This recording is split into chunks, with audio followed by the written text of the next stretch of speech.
अस्सलाम वालेकुम। Dear student, आज के लेक्चर में हम डिस्कस करेंगे sewage water treatment plant. Actually sewage water treatment plant का मतलब है कि किस तरीके से हम जो वेस्ट वाटर है उसको मैनेज कैसे कर सकते हैं and how we can treat that polluted water.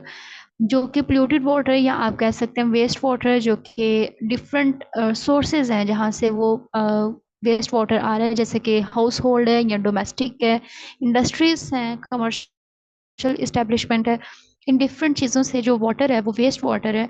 हम उस वाटर को किस तरीके से दोबारा से ट्रीट कर सकते हैं ताकि उस वाटर को दोबारा से रीयूज़ किया जा सकते, कि रीयूज़ किया जा सके। और ये जो प्लांट हम यूज़ करते हैं, जो प्रोसेस हम यूज़ कर रहे हैं, वो है सीवेज वाटर ट्रीटमेंट प्लांट।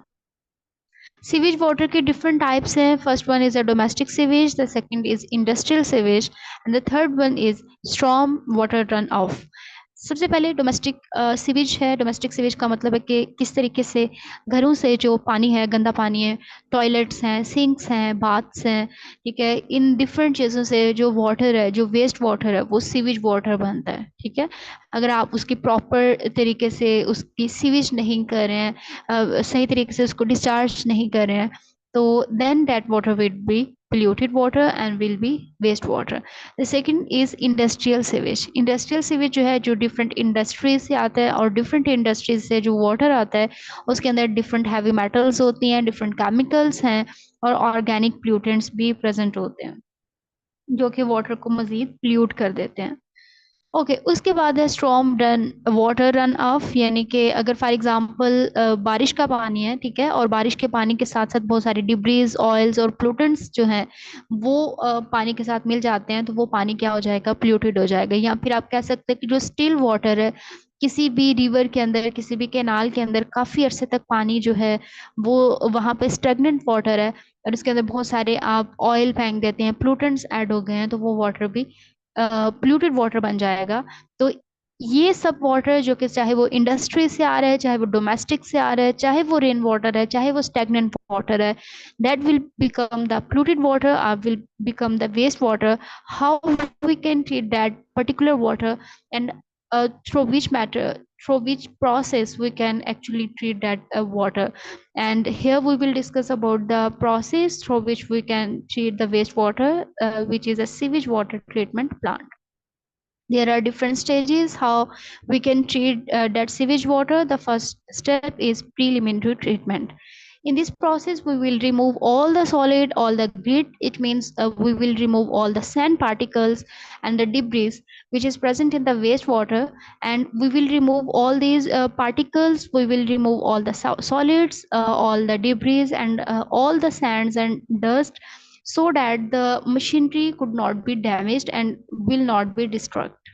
ठीक है, अब इसमें सबसे पहले आपने स्क्रीनिंग करनी है। स्क्रीन का मतलब है कि जो बुक्स हैं, ठीक है, और रैपर्स हैं और वुड है, उसको आपने रिमूव कर देना है। ठीक है, और उसके बाद ग्रिड रिमूवल, यानी कि आपने जो हैवी पार्टिकल्स हैं, सैंड है, ग्रेवल है, उसको रिमूव करना है, यानी कि स्टोन्स हैं अगर उसमें, या सैंड है, या हैवी मेटल्स हैं, हैवी पार्टिकल्स हैं, उसको भी आपने रिमूव करना है। Then you will make sure the flow will be equalize, it means the flow will be steady, ताकि जो फ्लो है वो एक बैलेंस में जाए, और कोई भी चीज़, कोई भी हार्ड पार्टिकल जो है वो मशीनरी के अंदर या जो इक्विपमेंट है, जो प्लांट है, उसके साथ ना लगे। और इसकी वजह से अगर आप इन सबको रिमूव नहीं करेंगे, there is a high chance the treatment plant could be destructed, and could be damaged. आज जो है आप सेकंड स्टेप की तरफ मूव करते हैं, which is a primary treatment method. और इसके अंदर भी हम सस्पेंडेड सॉलिड्स को रिमूव करते हैं और ऑर्गेनिक मैटर को रिमूव किया जाता है। And this step occurs into two stages. The first one is a sedimentation tank and the second one is skimming. Sedimentation tank के अंदर हम स्लज और स्कम को रिमूव करते हैं। एक्चुअली द स्लज कोई भी सॉलिड पार्टिकल होता है जो कि बॉटम पे जो है बैठ जाता है, और इसकी डेंसिटी हाई होती है। और जो स्कम है, ये ऊपर पानी के ऊपर फ्लोट कर रहा होता है। दोनों ही वेस्ट मटेरियल्स हैं, and we have to remove the sludge and scum during the primary treatment from the wastewater. Then after primary treatment, we can say the wastewater is almost 50 to 70% is treated as well. And then after primary treatment, we will move towards secondary treatment.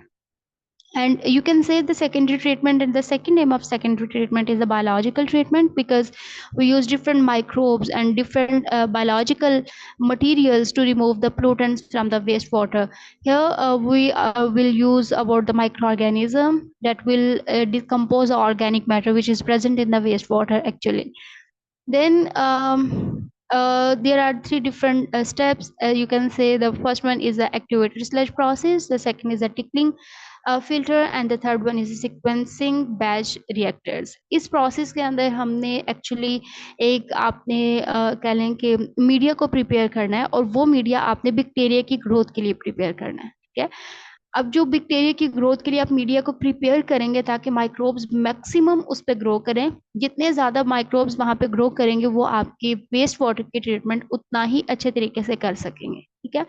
तो एक दफ़ा आपने media को prepare कर लिया, उसके बाद आपका जो वेस्ट वाटर है उस मीडिया बेड के ऊपर आपने उसको स्प्रे करना है, जिसकी वजह से जो वाटर है, वाटर जो पोल्यूटेड आप वो उसको इंजेस्ट कर लेंगे, उसको इनगल्फ कर लेंगे, और वाटर जो है वो ट्रीटेड हो जाएगा. ठीक है. और इसके अलावा आपने इसमें एरेशन प्रोवाइड करनी है. ठीक है, ताकि प्रॉपर एरेशन माइक्रोब्स को मिलती रहे. आफ्टर दैट आप जो बैक्टीरिया हैं वो उसके अंदर एक सुसाइडल जीन्स ऐड किया जाता है, जिसकी वजह से बैक्टीरिया की डेथ हो जाती है, and that particular bacteria which is present in the waste water can not be harmful for the humans as well. और सेकेंडरी ट्रीटमेंट के बाद जो है आप कह सकते हैं तकरीबन तकरीबन 70% वाटर जो है वो ट्रीटेड होता है, और इस प्रोसेस के जरिए 85 से 95% ऑर्गेनिक मैटर और पैथोजेंस को रिमूव कर दिया जाता है. उसके बाद है tertiary treatment, and it is the last treatment which occurs in the sewage treatment plant, and the purpose of the tertiary treatment is to purify the water to meet specific reuse or discharge standard. Actually, there are different steps that we need to perform during tertiary treatment. The first one is a filtration, and the second one is a disinfection, and the third one is a neutral removal. In filtration, we need to remove the fine particles. We can use different sand filters, we can use membrane filters, either we can use activated carbon as well. And in disinfection, in this process, we actually kill the pathogens, and there are different ways through which we can remove or kill the pathogens which are present in the wastewater that we are going to treat, or that we are treated actually. The first one is a chlorination, and in this step we will add the chlorine compound in the water. And the second is a UV radiation, and the purpose of UV radiation is actually to remove the pathogens and to damage the DNA of the pathogens. So once the DNA of the pathogens will be destructed, after that, after the destruction of the DNA of a particular pathogen, the be able to divide or multiply and continue because their DNA is damaged. The third one is a ozonation, and in this process we will oxidize the contaminants and microorganisms. And the third one is a nutrient removal, and in this step we will actually remove the nitrogen which is present in the water, and the extra phosphorus will also be removed from the water. And after tertiary treatment, we can say the water is high quality, and we can reuse this water actually. Then the last step is a sludge treatment and disposal. Once we will treat all the wastewater, and then the waste which are produced after the treatment of the water, which is a sludge, we need to dispose that sludge completely to prevent the contamination and to prevent the any pollution which could be occurred through this process. So we need to dispose it properly. So we can dispose the sludge which is produced during the water treatment, and there are different steps that we can do for disposal. The first one is a thickening, and the second is the stabilization, and then dewatering, and after that this step is a final disposal. Actually इस step के अंदर क्या होता है कि हमने जो water की ट्रीटमेंट की है उसके बाद जो वेस्ट बच जाता है उसको भी आपने प्रॉपरली डिस्पोज ऑफ करना है, इसलिए कि जो वेस्ट है वो भी पोल्यूशन कॉज कर सकता है. तो आपने उसको कंप्लीटली उसमें जो वाटर है उसको रिमूव कर देना है, उसके अंदर जो माइक्रोब्स हैं उसको आपने रिमूव कर देना है, and the end product could be use as a fertiliser. could be used for different fields and could be used for different farms as well. तो जो वेस्ट है उसको भी आपने कहीं किसी ना किसी तरीके से यूज़ कर लेना है डिफरेंट पर्पसेस के लिए, ताकि एक तो वाटर भी आपका क्लीन हो जाए और क्लीन होने के बाद जो आपका वेस्ट है उस पानी का जो स्लज की फॉर्म में है उसको भी आपने फर्टिलाइज़र के तौर पे यूज़ करना है, ताकि जो वेस्ट है वो भी कोई किसी टाइप के पोल्यूशन कॉज ना करे। ओके, उसके बाद है कि आप डिफरेंट कंपोनेंट्स हैं, जैसे कि कोई भी ट्रीटमेंट प्लांट है उसके डिफरेंट कंपोनेंट्स हैं। The first one is screener grid chamber, इसके अंदर स्क्रीनिंग होगी।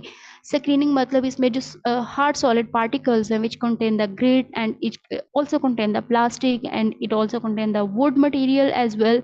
स्क्रीनिंग के अंदर इन सब हार्ड मटेरियल्स को रिमूव कर दिया जाता है and the purpose of removal is to prevent the destruction of the chamber. Then primary clarifier, the purpose of primary clarifier is actually इसमें primary जो हमने process पढ़ा है कि इसमें suspended particles को sludge को और scum को remove किया जाएगा, and the same process will be occurred in the primary clarifier and then aeration tank, and the secondary clarifier will where we can use different microorganisms to remove the pathogens and to remove the pollutants from the treated water, and then filtration unit, and at the end is a disinfection unit as well, which is the last chamber of any treatment plant. Not the last one is a sludge treatment unit. ये सारे different chambers हैं जो कि हम किसी भी treatment plant के लिए किसी भी ट्रीटमेंट जो प्लांट होता है उसके डिफरेंट ये यूनिट्स हैं, ठीक है, डिफरेंट चैम्बर्स हैं जिसके ज़रिए वो हर चैम्बर के अंदर डिफरेंट अपना फंक्शन परफॉर्म कर रहा होता है, और वो सारे फंक्शन परफॉर्म करता है जो कि हमने प्रीवियसली डिस्कस किए हैं, जिसमें प्रीलिमिनरी स्टेप है, प्राइमरी है, सेकेंडरी है, टर्शरी है। तो ये हर चैम्बर के अंदर एक स्पेसिफिक फंक्शन परफॉर्म किया जाता है, और एट द एंड जो स्लज ट्रीटमेंट यूनिट है इसमें जो वेस्ट है उसकी डी वाटरिंग की जाती है, और एट द एंड जो सॉलिड वेस्ट होता है उसको हम फर्टिलाइजर के तौर पर यूज़ करते हैं। तो ये था आज का लेक्चर। आई होप आज का लेक्चर आपके लिए हेल्पफुल है। अगर आपको आज की वीडियो पसंद आई है तो प्लीज़ वीडियो को लाइक करें, शेयर करें, सब्सक्राइब करें। स्टे कनेक्टेड, अपना ख्याल रखिएगा। अल्लाह हाफिज़।